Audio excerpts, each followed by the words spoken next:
Hi guys, and welcome back to another video where today we're going to be predicting the scores of week 22 of this 2019-2020 Premier League season. Now before we get started on week 22, let's have a quick look back on how well we got on way back in week 21.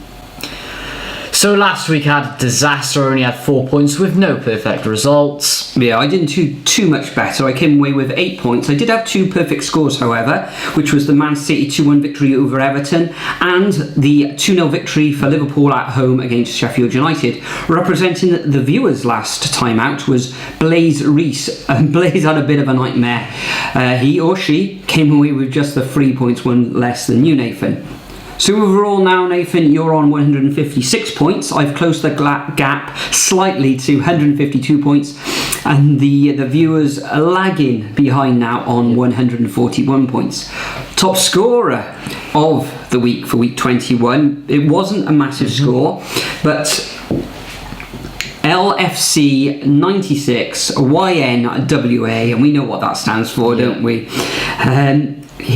I believe it's a he, came away with 9 points. So congratulations, LFC YNWA, on that score. But enough of last week. Let's concentrate on this week's fixtures and make some predictions.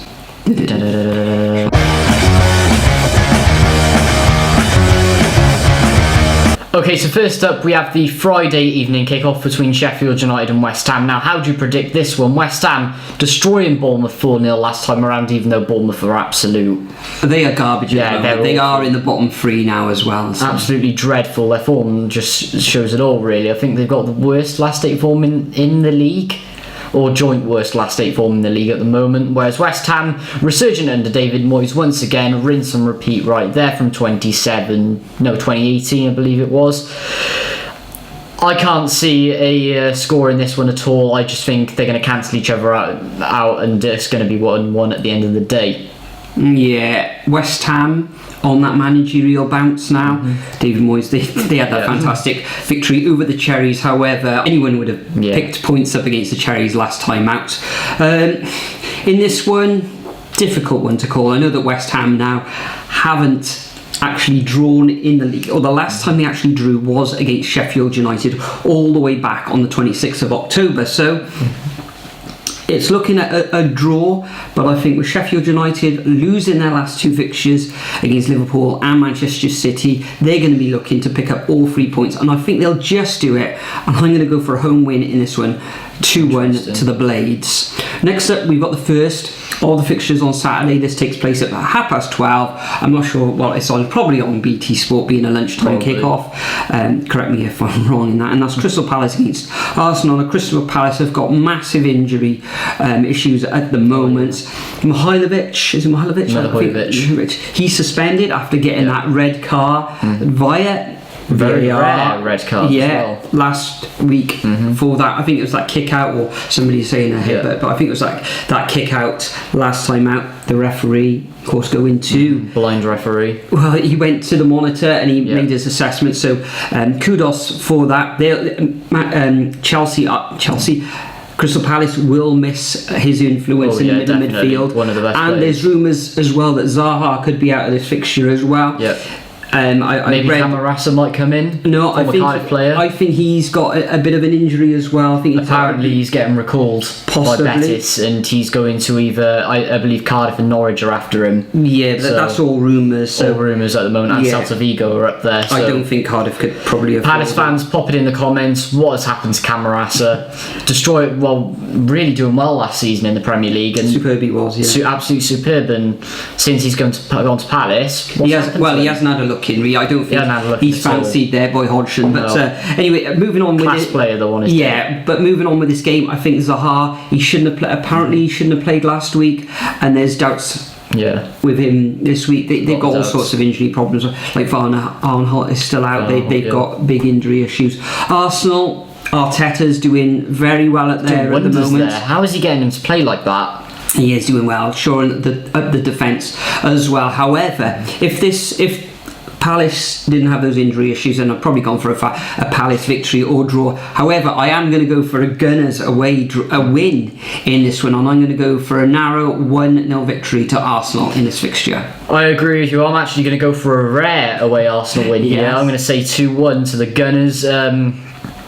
With Palace's injury problems, like you touched upon, and also their poor home record as well, still the worst home record in the league, I'm going to say a 2-1. Are you sure about Arsenal that? Victory, yeah. Are you sure that Palace have got... Yeah, I believe they have. Are you sure now? Looking at the stats, I believe they have the worst home record in the league. Okay, excellent.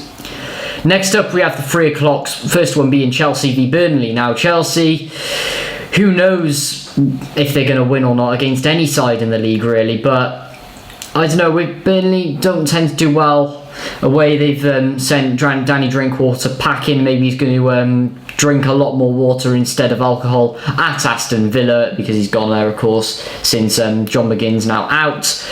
And as for Chelsea, this should really be a standard Chelsea win for them. Should be looking to pick up more points on the board. And Burnley, well, I can't see him winning away at Stamford Bridge in this one, so I'm going to go for a 2-0 Chelsea victory. Yeah, difficult one to call, this one. Now I know Burnley have lost their last 3 fixtures.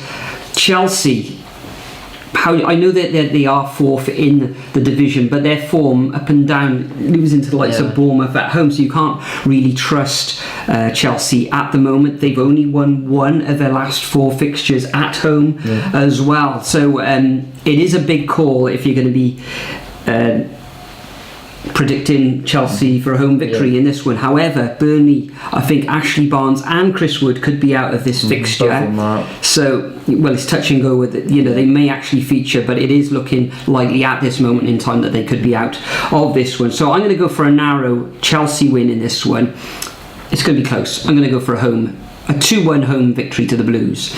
Next up, we got Everton against Brighton. Now, Everton, with that initial and managerial bounce, they were doing well, but then of course they lose in the FA Cup against Liverpool, and last time out in the league they did lose against Manchester City, only 2-1, albeit. So, but to be fair, they have had a really difficult run of fixtures in their last 2-3 matches. They have sort of turned things around. Prior to that loss away against Man City, they hadn't lost in their last 5 fixtures. Anyway, Brighton themselves find themselves in 14th position at the moment, only losing 2 of the last 6 fixtures, drawing quite a few as well.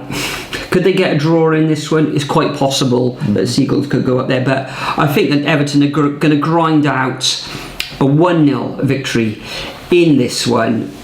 There are rumours that Sigurdsson could be on his way as well. That's interesting, very interesting. I think there should really be a standard Everton win, even though Brighton have been showing some class recently. That Jambak Ash's bicycle kick was a thing of beauty the other day. I think, didn't they sign him in the summer? And I don't think he's been there for I think he's been there for 2 seasons now, and he hasn't really looked in. But under Potter, he's started to resurge himself a bit. But with Everton and Ancelotti and the way they have been playing recently, I can only see an Everton winning this one, so 2-1 to Everton. Next up, we have Leicester versus Southampton. Now, Leicester winning ways as usual, won their last 2 matches. I believe last time around they did beat Newcastle and West Ham, both of them on the road, and I believe they won in the FA Cup as well. I can't remember who was to, put it in the comments, guys. They're coming up against the Southampton team, who has also been in good form. I believe they won unbeaten in their last 4 matches, I believe. But I can only see Leicester winning this one at home. I can't see... last time was 9-0, so Southampton are going to be allergic to Leicester a little bit. So I can, definitely see a high scoreline in this. Leicester know how to break down Southampton, so 3-0 to the Foxes. Yeah, Leicester beating Wigan in that last fixture. Not a difficult fixture at all. No. This should be a straightforward win for Leicester. However, Southampton have been picking up points. I believe that Danny Ings has scored over half of all Southampton's goals this season. Phenomenally, he's red hot at the moment, and a lot of people have got him, Danny Ings, in their fantasy football team. If you look at their recent record, Southampton, they've won 3 out of their last 4. Haven't lost in their last 4 fixtures as well. Beating Tottenham last time out in the league is a very impressive win, when I thought Tottenham would have gone to the South Coast there and win, but they didn't. So kudos to Southampton there. But I think Leicester City with the pace, the power all over the park. Perhaps Vardy will be back. I think Vardy will be back, one. Yeah. They've been, resting players, etc. So I fully expect that Leicester are going to get the win in this one, and I'm going to go for a 2-0 home victory to the Foxes. Next up, we got Manchester United at home against Norwich City. Norwich find themselves rock bottom of the table, carving out a couple of draws in their last couple of fixtures. I think they recently drew against Leicester as well. Did they? Yeah, they drew. December. They did. Tottenham and Crystal Palace recent draws. Manchester United. How terrible. 1 week they're winning, the next they're losing. Last night they lost at home against Man City, absolutely destroyed in the first half, conceded 3 goals, but they did get a goal back in the second half, and whilst in that first half they did get destroyed, I was really impressed with the way they pressed the Manchester City defence, although Manchester City played themselves out of that, and I don't think Manchester City played with a striker last night as well, but they played with Sterling up front. So how do I even predict this one? Very difficult. Norwich away, although they are grinding these draws out, so I'm going to go for a narrow. I'm going to give Man United the benefit of the doubt. I'm going to go for a 2-1 home win to the Red Devils in this one, but they are going to find this fixture very tricky. Yeah, it's like as well, they get destroyed on New Year's Day, and then on the 1st of January they lose into mid-table mediocrity, which isn't in Arsenal, of course, which isn't really the type of team Man United should be, but yeah, this is a really difficult one to predict. Like, 1 week they're winning, 1 week they're not, as you said. And Norwich wise, I can't even remember the last time they've won, and I just think they're going to start slipping. But they're definitely going to be bottom at the end of the season. I can't see anything changing there. But I think Man United will end up winning 1-0 at the end of the day. So 1-0 Man United. Next up, we got another tricky fixture. Wolves versus Newcastle. Now Newcastle, they're currently sat in 13th, lost their last 3 matches on the bounce. So losing quite a bit recently. In all fairness to Newcastle, they have had quite a tricky run recently, but they're coming up against a Wolves side who have also lost their last 2 matches. I believe they lost to Watford last time around, a resurgent Watford. Bit of a shock that one, especially with how well Wolves have been playing recently, but I think Wolves will get back to winning ways now, and Newcastle will lose again, and I think it's going to be a 2-1 victory to Wolves. Yeah, is it a difficult one to predict this one? I know that Newcastle have been decimated, you could say, with injuries. Oh yeah. There's doubts on Shelby this weekend. The defence, like a Shell's done it, I think. Lots of injuries there. St. Maxim, I think he's probably another doubt for the weekend. I mean, Almiron's come back, but I think he's a doubt as well. So it's mad. Carroll, I think he's out as well. Andy Carroll's always out. So I think that Newcastle are going to go looking for the draw in this fixture. So there's not going to be many goals in this one. I think that Wolves are going to have too much for them. They're going to want to bounce back from that defeat last time out against Watford, get back into winning ways, and I think they will, but I'm going to go for a narrow 1-0 victory to Wolves. Last weekend Newcastle coming away with just a 1-1 draw against Rochdale. Next up we got Tottenham against Liverpool. This takes place at 5:30 on late Saturday afternoon, early evening. Tottenham now, they've only won 1 of their last 16 fixtures against Liverpool in all competitions, and they've lost their last 4 against Liverpool as well. So Liverpool on a tremendous run. Liverpool, of course, winning 19 of their 20 fixtures in the Premier League this season. So with a game in hand as well. Game in hand they've got. So Harry Kane, I think he's going to be out for a while with a hamstring injury as well. So I'm going to go for a Liverpool victory in this one, straightforward. I think they'll score goals because Tottenham's defence ain't the best at the moment, and I'm going to go for a 3-1 victory to the Reds. I'm actually going to go for a solid 2-0. I think Liverpool will definitely keep a clean sheet in this one, guiding through the Tottenham defence, and I just think it'll be a standard 2-0 victory for Liverpool, probably a Salah and a Mane goal down at the Tottenham Hotspur Stadium. So there you go, 2-0 to Liverpool. Next up we got the first 2 o'clock fixture on Super Sunday, not mentioning that there's a bigger match beforehand, but that will be between Bournemouth and Watford, 2 of the teams in the relegation zone. Now Bournemouth, loads of injury problems, but they haven't been playing well recently either. With quite a few Bournemouth fans starting to get a bit impatient with Eddie Howe, but you can't really blame him for sort of the injury issues they've had this season. It's just been a bit of bad luck, really. But hopefully they'll be back to winning ways sooner or later. They're coming against a resurgent Watford side who have been playing really well, and if they win this one, depending on other results, can break out of the bottom three. And I think they're just going to about do that. So I think it's going to be 2-1 victory to Watford. Yes, Bournemouth in all sorts of disarray at the moment. That's with injuries and not scoring enough goals as well. I think they've only scored 1 goal in their last 4 fixtures. Callum Wilson having a bit of a lean or a drought, you could say, in front of the goal. So Watford, couple of times out, they've won now in the league. Last 2 fixtures, prior to that was a draw and a victory, so it's all looking positive for Watford in this one. But I think that Bournemouth are going to grind out a draw in this one.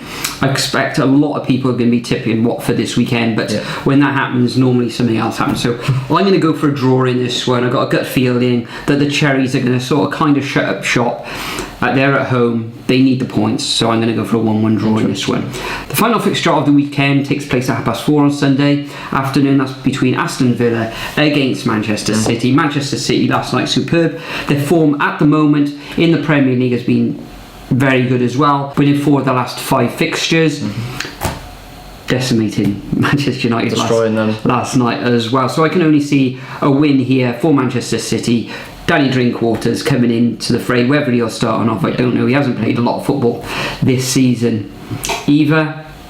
I'm not sure he played that much for Burnley, did he? I don't think he did at all, really. So Aston Villa last time out, of course, they've won 2 of their last 3 fixtures, had a good victory against Burnley. Prior to that, a loss against Watford, and some of their attacking exploits are out. Norwich, that's the problem. Well, they're really relying on Jack Grealish at the moment, but Man City are going to be too strong for the villains in this one, and I'm going to go for a 4-1 victory to the Citizens in this one. Yeah, I'm actually going to go for a 4-0. Pep is going to want Man City firing in this one, just to show a statement, and I think they'll keep a clean sheet. I think they're going to cancel out the grease bag, and there's no way that Aston Villa will be able to get into this one, and they're going to drop into the bottom 3. So 4-0 to Man City. Okay, so that concludes our predictions for week 22 of the 2019-2020 Premier League season. As usual, I'm going to leave a template of the fixtures in the description. If you want to play along at home, all you need to do is copy and paste them in to your comments. And like last week, you could get a shout out if you're the top scorer, like LFC 96YNWA, and we'll see how that goes. And also on on probably late Thursday evening, Friday morning, I'm going to be picking somebody at random to represent you guys as well, and need to improve as well, because you're currently on 141 points, 11 points behind myself. And was it 15 points behind you, Nathan? So a lot of catching up to do. Lots of catching up to do. Now, before we go, Nathan, is there quickly you'd like to add anything? Yes, sub to my channel, link in description below, and make sure your sub box is on for Sunday afternoon or Sunday night. And because you vlogged the last 2, but you haven't put any videos up, yeah? Well, okay, let me explain this. Millwall, we didn't get much content for, so there wasn't really a vlog that I can make for it. I think we got 1 or 2 clips from that game because there just wasn't much to film. And then the Carlisle match, I was actually in corporate, and there wasn't a time that I could really film at all either. So unfortunately, there was no vlogs for the last 2 matches. But they did look after us in corporate. They did very indeed, well. Very, very well. Nice. As they always do, to be fair. Yeah, but we are back in our normal seats. Yeah, in our normal seats this weekend. But for the South Wales derby, and yeah, that's going to be a great vlog. And we need your support on this video, because we need to get more views than Swansea away days. And if I do, I will physically go down to the Liberty Stadium and let off fireworks outside their grounds. Really? Yes. I can't see that happening myself. Well, let's get more views than them. Okay. So that's sub to my channel, watch the video, guys. Your channel. So once again, then, guys, thanks for watching as always. Enjoy the football over the weekend, and we'll see you real soon. Cheers, guys.